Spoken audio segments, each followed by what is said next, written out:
But let me ask you this. So when you went to jail, man, and you got life, and you was able to garner a relationship already with your homies in New York, you went to a lot of cities and states, so you obviously know how to deal with men. You know what I'm saying? So what made the relationship with DC guys so unique? Why I'm talking to DC dudes and they telling me, that's my man. Hey, Bone, that's my man. Slim a good man. You can one of my good man, Bonaparte say, man, you can take him over your house. You know what I'm saying? You know, Tone speak well about, you know, ER, you know what I'm saying? You know ER, you know what I'm saying? Hey, I know you know ER, but I'm saying, you know ER, you know what I'm saying? He gonna speak his mind, and he even saying certain things. So my question to you is, how did you go on a relationship? How did you build that? By being real. Yeah. By being real. Real recognize real. You understand? Listen, I don't care if your podcast got 400,000 or 500,000 subscribers and mine only got 30,000. You understand what I'm saying? I'm happy for you. Right. I'm gonna give y'all another jewel, man, because I got my man. Changing jewels, You know, because I got my man Bootsy here, man. I love enlightening my brother because he got a mind, you know, more unique than unique. Right. You understand what I'm saying? Now, the object, man, is that you have to play fair, man. Don't. First thing your parents teach you is don't steal and don't lie. Right. You understand? So if I don't like somebody, I'm gonna tell you, yo, dog, I don't like what you did. You know what I mean? Or I might say, I don't like you, period. Just everything about you sucks. You understand what I'm saying? Because that's how I feel. You understand what I'm saying? But I can still respect you. Right. I can respect that you're a piece of shit. You understand what I'm saying? I can respect you're a piece of shit. You know? And I understand. And respect is key. Right, for my younger viewers, break that down. Like they might say, how you not liking you respect them? Explain that to them. Listen, and I understand it, but for my younger listen, viewers. the same way we don't like snakes. We Right. all got a phobia. Okay. I don't like rats. Right. You know what I mean? And Right. I'm not talking about somebody telling on somebody. Right, I'm talking right. about mice. Right, Because I know right, everybody right now, they caught up on right, this yeah, snitching, yeah, ratting, right, and all yeah, that. yeah, right, I don't yeah. like mice. Right. You understand what I'm saying? Right, and I right. don't like cats. Right. You understand what I'm saying? Those are my phobias. Okay. And you need a cat to get rid of a rat. Right, exactly. You understand? Right. I got a coke spot in the Bronx, killing them, 20, 30,000 a night, killing them, selling half a grams. You understand? But it's rat infested. Right. I'm talking about we sitting here and a rat will run across the table. Oh, Right, yeah. but right. I'm making 20 grand. Right. You understand? Right. And I don't like cats. Right. And cats keep rats out Yeah. of your apartment. Exactly. I can't stand cats. I'm afraid of cats. Okay. But yet, I had to go to the pet store and I had to go buy me a little kitten. Right. Because I figured if I could grow up with it, I could Right. kind of tolerate Yeah. it. Instead of getting a big old cat, because I don't like when a cat go rubbing up on you and Right. all up Okay. between your legs and you Okay. feel their bones and their Right. spirit. Right.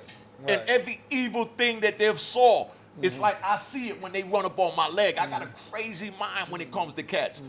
But to get on the way you at, you know, I respect the cat. Right. Because the cat plays a part in life. All of us plays a part. Okay. That Okay. cat keeps the rat out that I'm really scared of. Right. Okay. You understand what I'm saying? Yeah, you and broke I that down. respect the cat. Right, yeah. But I can't stand the cat. Right. Yeah. But I respect the cat for what he do. You respect all his capabilities and everything it brings you to the table, even though you can't stand it. You understand And I what I'm wanted saying? young. I knew where you was going, but I wanted you broke it Yeah, down. I perfectly understand, for- but I'm just letting you know. So stay on your tune. How you was able to go on that relationship with the DC guys? Okay, but and build it up. because, you know, your parents taught you from you as a child, man. Don't lie and don't steal. Okay. You understand? Okay. That's the only thing. Your parents gonna tell you from you a child. Only thing I can't stand is a liar and a thief. You understand? So as long as you ain't no liar and you ain't no thief, you can be tolerated. And then you have to respect people. So if I know that he's a burglar, he's a stick-up kid, or he's a bank robber, or he's a dope boy, I respect that. He's that. I don't like what he's doing, but it's not up to me to like it. You understand? So when I get around the DC men, I keep it 100. If it's something that they do, I don't walk away and tell my New York homies, man, that DC nigga did this, that DC nigga did. No. You know what I mean? I tell that DC brother, yo, family, I don't like the way you talk to me in New York. We don't do that. You know what I mean? I don't like the way, you know, you asked me for something. You told me you're going to get it back on commissary day. Here it is commissary day, and we having a conversation about me getting what's mine that you gave me. The only thing that the judge couldn't take from you Is your word. was your word. That's the only thing the judge couldn't take from was our word and our mind. Right. So if you choose to say in your mind and give me your word in your heart that you're going to pay me on Wednesday on commissary day and you don't pay me, now we got an issue. Either you think I'm soft or you a piece of shit. Right. So let me know if I'm soft or you a piece of shit. Right. And I had these conversations with the men. And they'd be like, nah, what happened is this happened. Well, listen, if I owed you and I told you I was going to give it to you Wednesday, you know, you live by your word. You know what I mean? You know that you got to give Kirkbone something. So I come to you and I say, yo, Kirkbone, let me get, 5 books. You know what I mean? You know I'm a man of my word. Right. You from D.C. I'm from New York. You have access, to go to Tone, let's say, just use the name and say, yo, Tone, let me get 5 books. You ain't got to say that I'm giving it to Unique, my man from New York. But you go get the 5 books and Tone going to ask you when you going to give it back. Wednesday. Because Unique told you Wednesday. And then Wednesday come and Tony's waiting on the 5 books from you that your word is on. That you got for me. Right. And then I give you a sob story. Right. You don't want to have to go give Tone no sob story. Right. So you honor your word. Right. I honor my word with men. Whether they from D.C. or wherever, I honor my God doggone word. And D.C. know when I say so, first thing I'll tell you is, man, Unique honorable nigga. He honors his word. Any man that honors his word, I respect wholeheartedly. Right. I don't care if he's a bank robber. I don't care what he is. Just honor your word. Right. Yo, I can't help it, man. I gotta rob that bank, man. I'm just a thief. I gotta rob that house. Right. You know what I mean? Right. But a dude that go steal from his friend is not a friend. Yeah.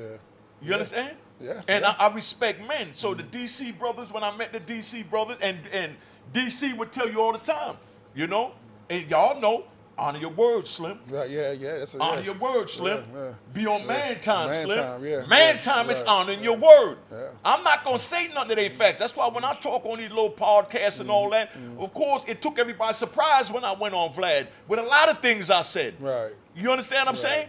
But one thing for sure and 2 things for certain, every man or woman that crossed my path know if Unique said it, it's facts. Because I ain't got to lie. Right, I ain't got to lie to kick it. Right. You're the old law. If I say so once, I can say it twice. And that's what it is. Right, and yeah. that's why the DC brothers embrace me, because that's how they move. Right, yeah. They move on that same honor system. And that's why I love Untoned White. You understand what I'm saying? And I didn't hang out with all the DC dudes and hang out with this. I hung out with dudes from everywhere when I was doing my time. Right. And I respected dudes from everywhere. Right. So it's not just DC gonna say he an honorable dude, Slim. Right. My Chicago homies, my California homies. Big shout out to C-Dog and Casper. They got a documentary coming out with Big U. These are my brothers all the way in California. And I'm getting ready to go to Cali to go do something with them. Right. And you're going to hear California say the same thing DC say. Right. You know what I mean? Because DC's no different than any other state. New Right. York is no different. Right. You got men everywhere. Everywhere. And you got pieces of shit everywhere. Like you got rodents, rats, not snitches. So Right. y'all, every time I say rat, I know people think that. Right. But you got rodents everywhere. Right. And I know to stay away from because I despise them. I'll crush them with my shoe. And if I have to take my energy out of my step that I want to go forward to go get $1, to step sideways to kill a rodent, you understand what I'm saying? I'm wasting too much time and losing too much money. You understand? Yeah, yes, and that's you why will. God put the cat there to keep them out my path so I can get to the bag. Right. I hope y'all understand these Right. jewels, man. I'm giving Hey, y'all look. some jewels. Hey, for look, the Kirk hey, man. look. It's a change in jewels, man. You know what I mean? Yeah, my Just order's some- sharp. They gonna get sharper. Listen, You know what I'm saying? Bill Gates said one time that he got so much money, if he dropped a $100 bill and stopped to pick it up, he'll lose way more. You know what I mean? Right. Money, from the time that he's taken to bend over, Get his because money. now his mind and thought process is not on the real billions of bag he got, Right. but for a funky ass $100 bill. Right. And anybody that treasure, anybody that treasure that, Right. you know what I mean? That's going to treasure that $100 bill in their pocket. They not used to money. Like I'm going to tell you one of your homeboys, show you how real I am. And your homeboy official, I ain't going to say no names. I was in Lee County with one of your homeboys. You know what I mean? I even told this story on my podcast. I'm in Lee County with one of your homeboys, and we got into it over a cigarette. You know what I mean? I told him, let me get a cigarette. because he wanted me to go cop from one of my homies, go get a pouch of cigarette when they stopped selling on the commissary, tell it real fast. It's one of my unique prison stories. He wanted a cigarette, so he told me, yo, ain't nobody got no cigarettes but your homies. You know what I mean? So I went and bought a pack of cigarette for him. You know, black market, because they wasn't selling the commissary no more. So I get the pack of cigarette, I bring it back to him. I said, well, let me get a cigarette, because he ain't gonna be able to get me nothing in the mall, because what he was gonna give me, I told him to go ahead and just take the stamps that you gave me so he could make the money instead of, him losing the money on the stamps that, your homie gave me to give him for me to get a free pack of cigarettes. Because I'm gonna get the pack tomorrow. So I said, I just get a cigarette from, my DC homie I'm copping it for. Okay. I go back to your homie, give me a cigarette. Okay. He told me, nah, Slim, this mine's. Yeah. He couldn't even find a cigarette to smoke, and I just got him a pack with 20 cigarettes. I said, let me get one. Right. Till them all. Right. And he told me, nah, Slim, this mine's. Right. You know what I mean? Right. So I looked at him, you know what I mean? And this how real I am. And y'all already know y'all ain't nothing but killers. Let's keep it 100. DC killers, man. They push that knife. Right. You know what I mean? Right. But as a man, I couldn't keep that in what I was feeling. Right. So I said, yo, let me tell you something, son. You know what I mean? 'Cause now I'm talking my New York talk, he talking to Slim. So let me tell you something, son, because now I'm on my New York shit. Yeah, you know what I mean? But I'm kind of in my body, and men ain't supposed to get in their body. I don't even want to use the word feelings. Right, yeah. I said, yo, let me tell you something, son. You sitting there holding that little pack of cigarette to your chest. Right.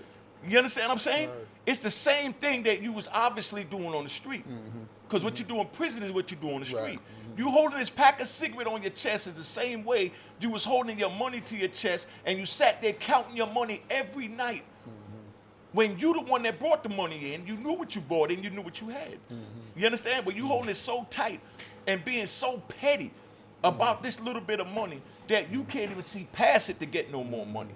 You ain't never gonna get nothing in life, nigga. You ain't had nothing, and I just went and got to 20 cigarettes, and you can't give me one of them all. That's some cruddy, as y'all say. Right, That's some cruddy shit, right, Joe. Right, yeah. You know what I mean? And he got in his body. Right, yeah. You know what I mean? But that's how real I am. You gave him law. You gave him law, though. Yeah, you holding on to the. You got 20 cigarettes and can't give me one to the morning. I'm the one that got to the 20 cigarettes. Right. You know what I mean? That's like you go home and every night you want to count your goddamn money. I never counted my money. You know what I mean? I got a book. I bring in 20,000 from Kirkbone, 20,000. I bring in 50,000 from Bootsy, 50,000. 30,000, you know what I mean? From Larry Moe, I put down 30. I know what I got. I got $100,000. The hell I look like spending time counting this money when I could go out and make some more money? Right. Because that money ain't going nowhere because I'm the only one with access to the money. Right. But old petty nigga now, end of the night he want to sit there counting 100,000 feeling like somebody. Right. Might even want a chick with him so he can count it on the bed and let it see he making what he calls some money. Right. If you already have it, it ain't worth shit. Yeah, man. If you already have it, it ain't worth shit. And if you can count it, you gotta get some more. You understand what I'm saying? Yeah. And if I'm counting it and I already have it, that time could be used to go get some more. You understand? Like you said, the same thing with the camera. How you thinking that I'm worrying about that for that? No, but I'm worried. No, I'm worried because all of it plays in the part. My man Harris L out of Baltimore. Yeah. That was my mentor. Big shout out to Harris L, Mo Gary. Right. Mo Gary told me, he said, unique. You know, when he first started mentoring me back in '93, because I was 29 when I went in, so I'm not gonna act like I knew everything. Right. Mo Gary, he told me, he said, unique. Anything you ask me, even if it's about a situation with a female from a letter you got or something that a homeboy did on the street or whatever, it all goes full circle with everything in life. You understand?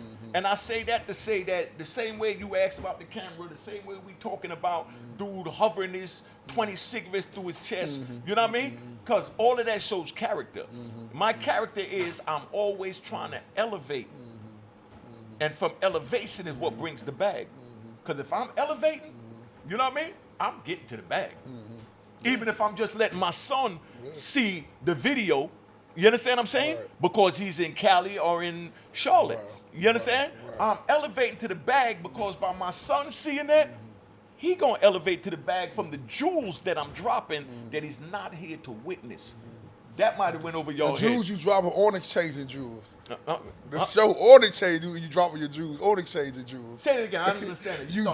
You dropping your jewels and you on the set of exchanging jewels. You know what? But that's what I'm saying. But that's how the mind works. Right, and like I said, it is terminology, like you just said, DC with the Joe, New York with the sun, right? When hustling, it don't have to be the derogatory term. Exactly. Hustling, a dude might say, man, Bone getting some which I ain't, but get some DC contract money. Slim hustling good as a motherfucker. It ain't no negative undertone to that, right? It's really common. Slim get to that bag. You know what I'm saying? Hustling. So I'm saying it on a compliment, not saying you sitting there trying to flex how you can get $2 out of 10. No, you're right. But I'm not talking about. I'm not talking about, and I love what you said, but I want y'all to pay attention because I already know Burt. I keep saying Burt because I'm calling him, Kurt Bone. So I say Kurt, so I say Burt. Now, so y'all understand what he's saying right now is the same thing that I'm saying, but I'm taking it to a whole nother level to tap into your subconscious mind to understand that even though you're saying that all that is a part of hustling, I'm hustling by teaching my son to hustle. So when I'm gone, he could continue to hustle. Like when I was gone for 26 years. My man Bootsy, from what he learned while I was there, you know what I mean? Whatever he went through for those 26 years that I was gone, whatever it is that we went through for the years that I was with him before that, he's going to equate that to that, put that with what he's learning, and take it to the next level. And that's why I say that now that I'm home, you know what I mean? I don't look at him as my little homie because I left him as my little homie. Because now he got dudes that he raised and he's their big homie. But now he have learned 26 years of jewels that I didn't get to experience because I was stuck in a 2x4 cell with your homies. Exactly. You understand what I'm saying? Exactly. Trying to get out of it. Out the park, niggas know me. Kurt Bone, little homie. All days, yeah. Been a roll. I hope y'all just enjoyed the video you just watched with me and my man Unique Maker Audio. Make sure you go follow his YouTube channel at Unique Maker Audio. Peace. Also support Kirkbone TV.